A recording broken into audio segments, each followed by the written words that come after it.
Hey guys, welcome to Shobi Vlogs. ভিডিওটা শুরু করার আগে তোমাদের সবাইকে জানাই কিন্তু শুভ দীপাবলি আর কালী পুজোর অনেক অনেক শুভেচ্ছা। কালী পুজোর একটা শ্রেষ্ঠ জায়গা হচ্ছে বারাসাত, আর বারাসাতে প্রচুর প্যান্ডেল হয়, কিংবেজ খুব ভালো ভালো প্যান্ডেল হচ্ছে, তো সেটাই আজকে আমরা তোমাদের দেখাতে চলে এসেছি। আজকে বারাসাতে আনাচে কানাচে বিভিন্ন কিন্তু এবং ভালো ভালো প্যান্ডেল তোমাদের কাছে তুলে ধরবো। তো চলো তাহলে আজকে ভিডিওটাকে শুরু করা যাক।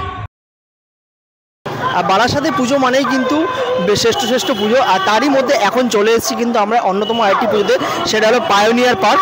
তো এই মুহূর্তে আমরা এগোচ্ছি পায়োনিয়ার পার্কের পুজোর দিকে, আর যেটা এবারের থিম তাদের কিন্তু করা হয়েছে ক্যাসেল অফ হ্যারি পটার। চলো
গেট দেখতে পারবে, তো সোজা চলে আসবে এই রাস্তা দিয়ে, একদম সোজা গেলেই একটু বাঁ দিকে একটা গলি আছে, সেই বাঁ দিকে গলিতে ঢুকলেই তোমরা পেয়ে যাবে নবপল্লী অ্যাসোসিয়েশনের পুজো।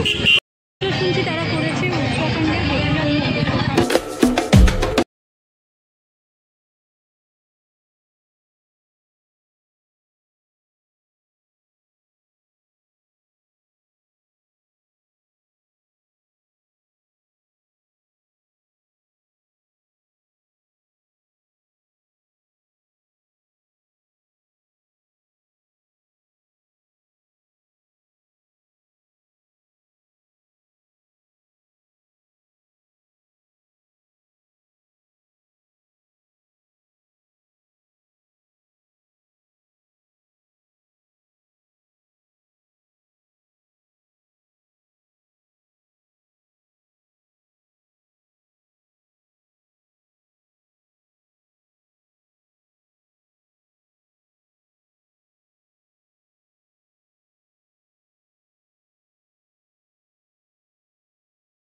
তো এই হচ্ছে এই থিম।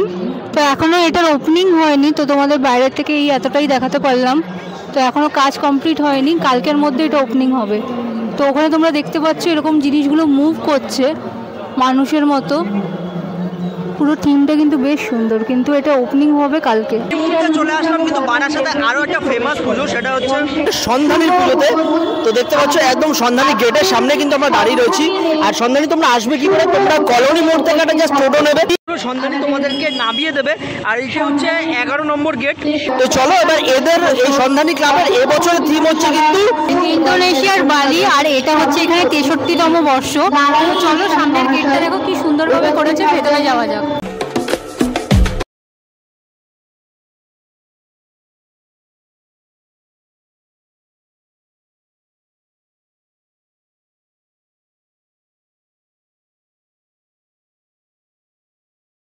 কিন্তু আমরা চলে এসেছি কিন্তু সন্ধানী ক্লাবের পুজোতে। আর এই হচ্ছে দেখতে পাচ্ছ সন্ধানী ক্লাবের এই বছরের থিম ইন্দোনেশিয়ার বালি। তো জাস্ট অসাধারণ করেছে প্যান্ডেলটা, কি বলবো, ব্যাপক বানিয়েছে। যেমন ওই হাতের উপরে ব্রিজ করেছে, আর তোমরা এখান দিয়ে দেখবে এই ব্রিজের ওপর দিয়ে যাবে। আর এখনো এটার ওপেনিং হয়নি, সেটা 8:30টার পর আজকেই আছে। এই যে দেখতে পারো একটা প্যাগোডা বানানো হয়েছে। আর যেটা সব থেকে মানে ইন্টারেস্টিং দেখো, চারিদিকে নিচে কিন্তু জল করা হয়েছে, একদম চারিদিকে জল, এবং জলের ওপর দিয়ে কিন্তু তোমরা যাতায়াত করবে। আর দুপাশে দুটো ব্রিজ রাখা হয়েছে, একটা এন্ট্রি একটা এক্সিটের, আর ভেতরে প্রতিমা রয়েছে। তো এই হচ্ছে পুরো মণ্ডপটা। তাই ব্রিজের ওপর দিয়ে আমরা যাচ্ছি, এখানে হাত করা আছে যেটা অসাধারণ লাগছে। তো চলো ভেতরে দেখি মণ্ডপটা কীরকম করেছে। ওপেনিং হয়নি, তো স্পেশাল পারমিশন নিয়ে আমরা ভেতরে এসেছি শুধুমাত্র তোমাদের দেখানোর জন্য।